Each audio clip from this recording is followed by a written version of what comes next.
I've spent a while completing all the available content in the Outward 2 playtest, and I'm just gonna say it right off the bat.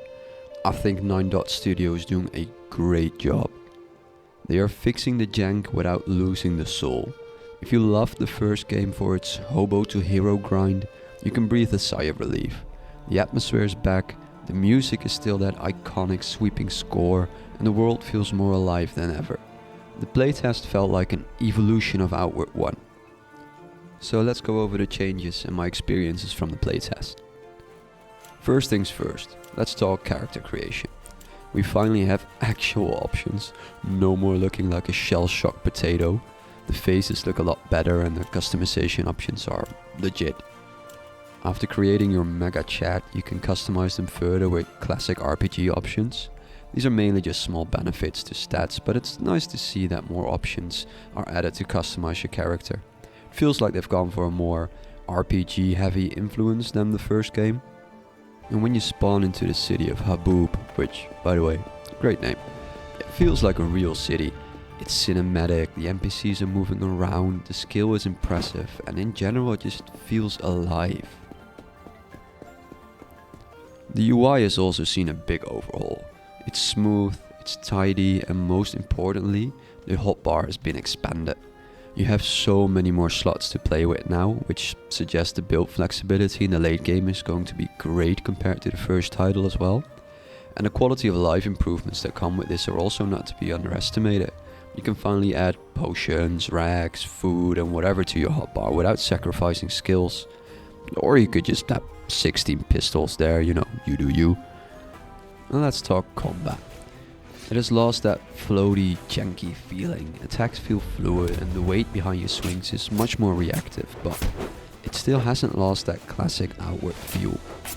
There's also options to dual wield weapons now and some new interesting weapons like the ribbon.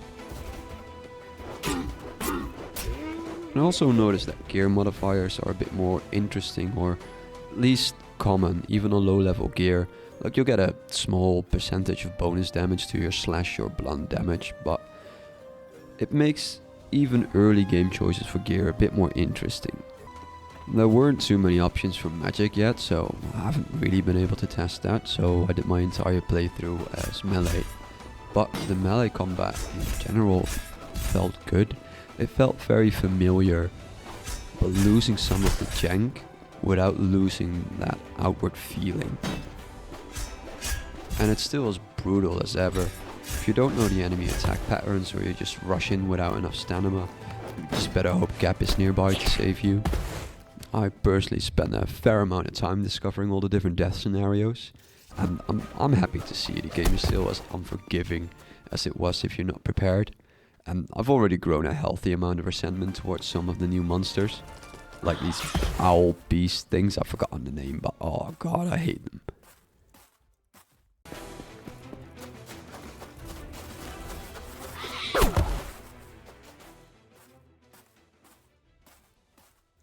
The overworld of Bellowgale is vibrant, it's gorgeous, it really feels alive. I love the color schemes, and even at night you have these fluorescent plants and trees that just guide you throughout the world. It really made it fun to discover the world.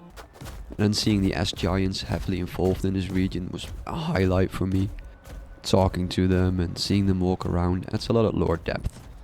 And this is expanded upon by meeting or hearing about some old familiar characters from Outward 1. And it's not just familiar characters, but also food, weapons, enemies. Obviously there are a lot of new ones, but seeing some of the same mushrooms or iron veins and whatever, it very much makes you feel like you still are in the Outward world. Seeing these familiar items just really settles that feeling of expanding on existing structures. This game is evolving its content, it's not replacing it.